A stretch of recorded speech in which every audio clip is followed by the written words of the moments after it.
Dear student, चलिए start करते हैं। Class 11th R D Sharma mathematics chapter 13 complex numbers very short answer questions VSAQS। Answer each of the following questions in one word और one sentence और as per exact requirement of the question. देखिए very short में आपको question solve करना है। VSAQS type के questions हैं। Question number 16, write the sum of the series iota plus iota square plus iota cube plus up to 1000 terms. देखिए एक series दी हुई है, इसका सम फाइंड आउट करना है आपको 1000 टर्म्स तक। तो पहले मैं गिवन सीरीज को लिख लेता हूँ। Iota plus iota square plus iota cube plus up to dot dot up to 1000 terms. देखिए ये जो सीरीज दी हुई है iota iota square iota cube, एक एक आयोटा की पावर बढ़ती जा रही है, ये 1000 टर्म्स तक है। तो इस सीरीज का अपने को सम कैलकुलेट करने, तो इसको ध्यान से देखो। ये सेकंड टर्म को अगर फर्स्ट टर्म से डिवाइड करें आयोटा स्क्वायर को आयोटा से तो आयोटा बचेगा। थर्ड टर्म को अगर सेकंड टर्म आयोटा स्क्वायर से डिवाइड करें तो 3 पावर माइनस 2 पावर करेंगे तो आयोटा, मतलब कॉमन रेशियो इसका सेम आ रहा है। इसका मतलब ये है कि ये जो टर्म्स लिखी हुई है ये जीपी में लिखी हुई है, तो आर इन जीपी। जब ये जियोमेट्रिक प्रोग्रेशन या जीपी में है तो first term a is equal to iota, common ratio r is equal to second term को फर्स्ट टर्म से डिवाइड करेंगे तो ये भी आयोटा आ जाएगा। एन इज इक्वल टू 1000, तो आपको एस 1000 की वैल्यू कैलकुलेट करनी है, सम ऑफ 1000 टर्म्स। तो डायरेक्ट फॉर्मूला है अपने पास में, sum of N terms of G P का S N is equal to A into 1 minus R raise to the power N upon 1 minus R. रख दो इसके अंदर वैल्यू, तो विच एम्प्लाइज एस एन के प्लेस पे 1000, ये कैलकुलेट करना आपको, इज इक्वल टू ए की वैल्यू है आयोटा, 1 माइनस आर की वैल्यू है आयोटा, और इसकी पावर एन कितना है 1000 अपॉन 1 माइनस आर आपका आयोटा है। अब देखिए आयोटा की पावर 1000 को सॉल्व करते हैं, ये 1 माइनस आयोटा नीचे, इसको 1 प्लस आयोटा से मल्टीप्लाई और डिवाइड कर देंगे, तो ये हो जाएगा आपका, ये आयोटा बाहर है, ये 1 माइनस आयोटा। अब देखिए आयोटा 2000 को आयोटा स्क्वायर की पावर 500 ऐसा लिख सकते हैं। ऐसा इसलिए लिख दिया कि आयोटा स्क्वायर की वैल्यू अपने पास में है -1, 1 माइनस आयोटा, इसके डिनोमिनेटर को रेशनलाइज कर लेते हैं, 1 प्लस आयोटा से मल्टीप्लाई कर लो और 1 प्लस आयोटा से डिवाइड कर लो, विच इज इक्वल टू ये आयोटा 1 माइनस आयोटा स्क्वायर की वैल्यू -1 और इसकी पावर 500 इंटू 1 प्लस आयोटा को ऐसी रहने दो, और डिनोमिनेटर में a minus b into a plus b की identity, a square minus b square करेंगे तो iota square, which is equal to ये आयोटा, यहाँ देखना ये 1 और ये आयोटा स्क्वायर की वैल्यू -1 रखी है अपन ने, -1 की पावर 500 करेंगे तो -1 की पावर 500 इवन नंबर है तो ये +1 आ जाएगा, और सामने माइनस है तो ये -1 हो जाएगा, टोटल -1 हो गया, into 1 plus iota upon 1 minus iota square के लिए -1 रखेंगे तो माइनस माइनस +1, ये -1 और +1 कैंसिल हो गया। तो देखिए ये वाला फैक्टर 0 होगा, 0 का इंटू आयोटा और 1 प्लस आयोटा में करेंगे तो पूरा न्यूमरेटर 0 हो जाएगा, उसको 2 से डिवाइड कर देंगे, 1 प्लस 1 से 2 से डिवाइड कर देंगे तो टोटल जो है वो 0 आ जाएगा। तो एस 1000 की वैल्यू या इस सीरीज का जो सम है 1000 टर्म तक वो 0 होगा, तो यही आपका आंसर। तो ऐसे आपको सम ऑफ सीरीज कैलकुलेट करना है, ठीक है।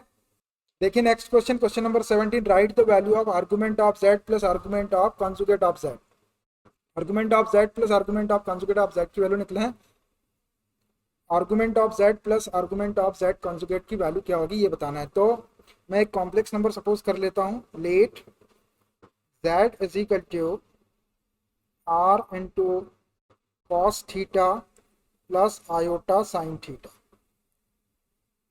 ये आर्गुमेंट के फॉर्म में मैंने एक कॉम्प्लेक्स नंबर सपोज कर लिया, तो यहाँ पर ये जो थीटा दिख रहा है ये आपका z का आर्गुमेंट होगा, therefore argument of z is equal to theta.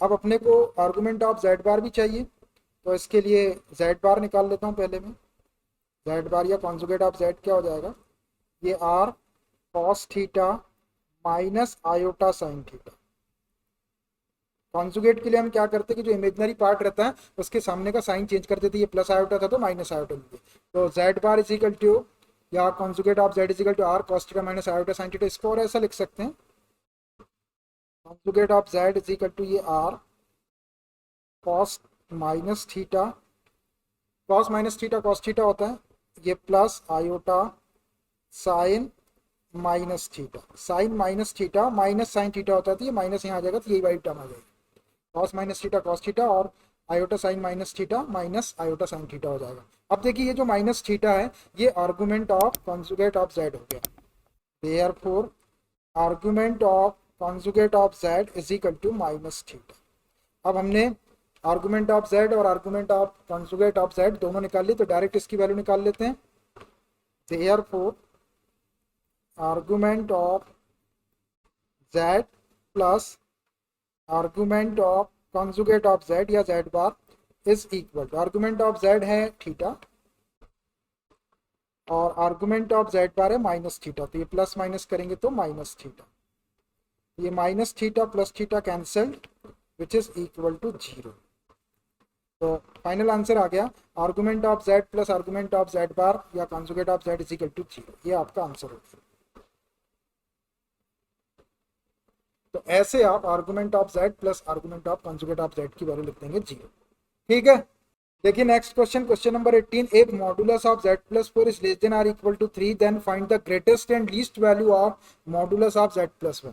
देखिए एक कंडीशन दी हुई है, तो हमको मॉडुलस ऑफ z प्लस 1 की ग्रेटेस्ट वैल्यू मतलब मैक्सिमम वैल्यू और लीस्ट वैल्यू मतलब इसकी मिनिमम वैल्यू कैलकुलेट करना, तो मैं इसी को ले लेता हूँ, modulus of z plus 1 is equal to, देखो इसको अपन ऐसा लिख सकते हैं, modulus of z plus 4 minus 3। देखिए मैंने मॉडुलस ऑफ z प्लस 1 को modulus of z plus 4 minus 3 क्यों लिखा, क्योंकि मॉडुलस ऑफ z प्लस 4 की वैल्यू अपने को गिवन है less than or equal to 3, तो मेरे z प्लस 4 लिख लिया है यहाँ पे और ये माइनस 3, जब सॉल्व करेंगे तो ये प्लस 1 आ जाएगा। अब इसको थोड़ा सा सॉल्व करते हैं, तो ये हो जाएगा आपका which implies modulus of z plus 1 is equal to modulus of z plus 4 plus minus 3, ऐसा लिख लो इसको। अब देखो ये z प्लस 4 प्लस माइनस 3 ये एक कॉम्प्लेक्स नंबर हो गया, और एक कॉम्प्लेक्स नंबर, इसको माइनस 3 को भी कॉम्प्लेक्स नंबर बोलो, माइनस 3 प्लस आयोटा लिख सकते हो उसको अपन। तो एक फॉर्मूला होता है, since modulus of z1 plus z2 is less than or equal to modulus of z1 plus modulus of z2,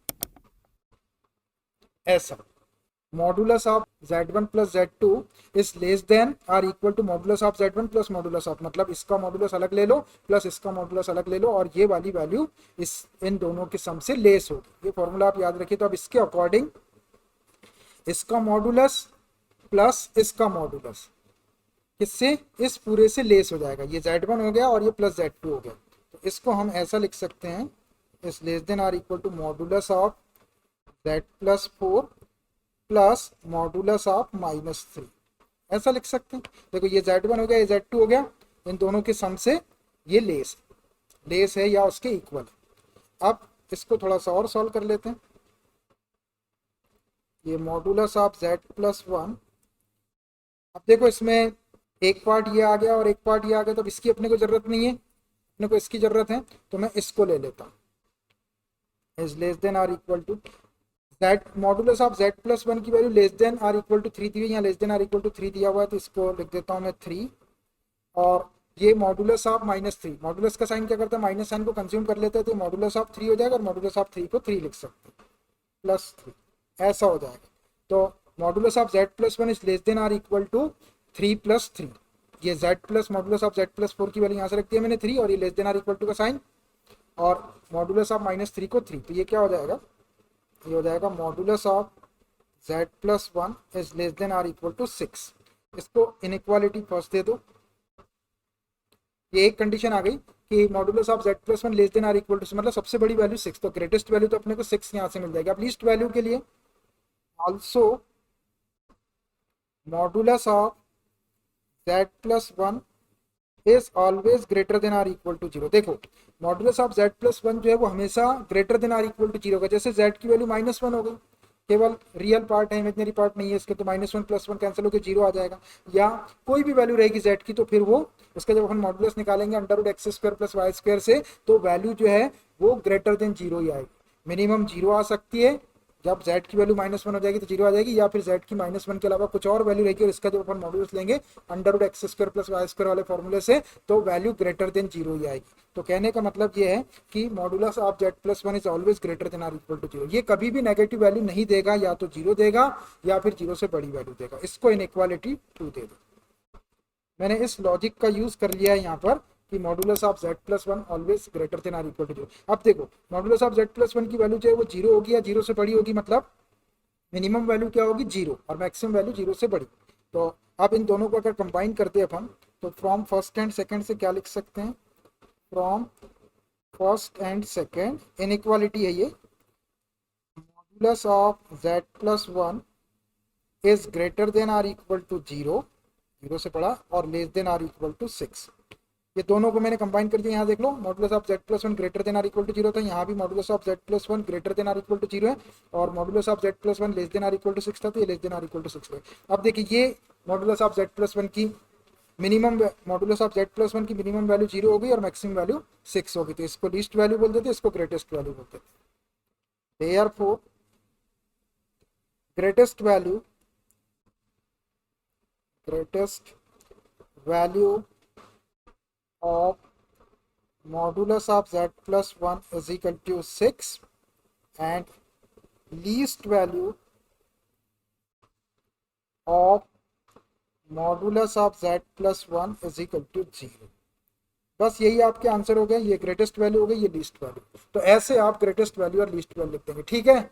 देखिए question number 19, for any two complex number z1 and z2 and any two real numbers a, b, find the value of modulus of az1 - bz2 whole square plus modulus of az2 + bz1 whole square.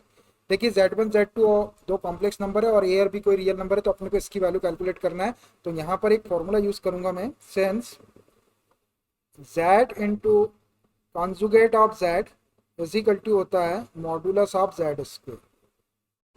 मतलब एक complex number ले लो और उसका conjugate, दोनों का product निकालो, तो वो मॉडुलस ऑफ z² के इक्वल होता है।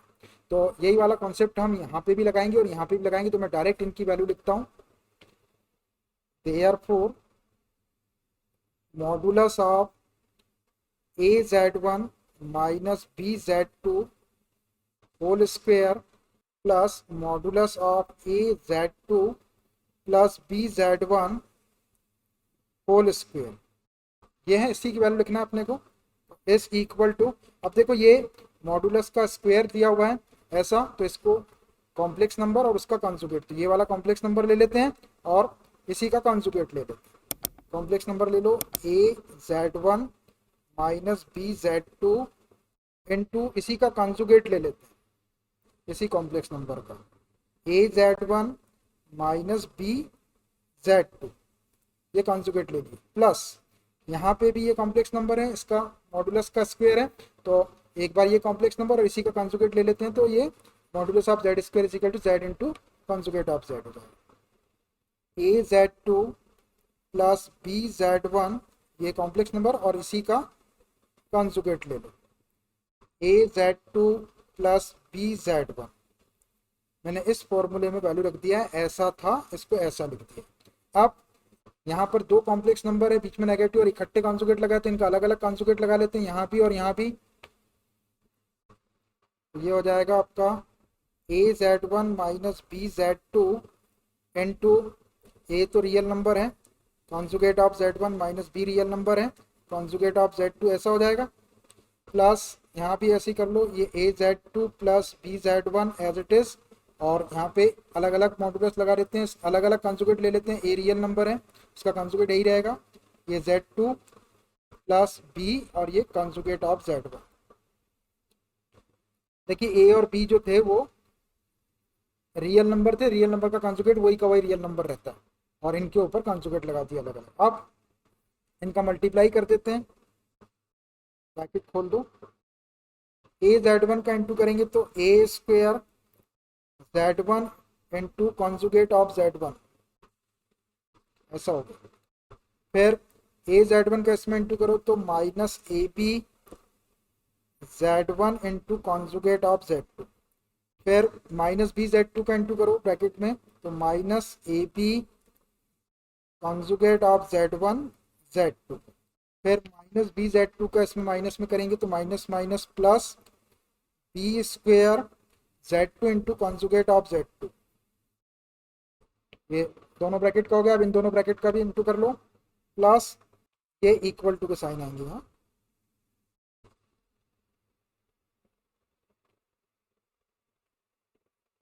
ये इक्वल टू और ये भी इक्वल टू लगा दो, ये इक्वल टू।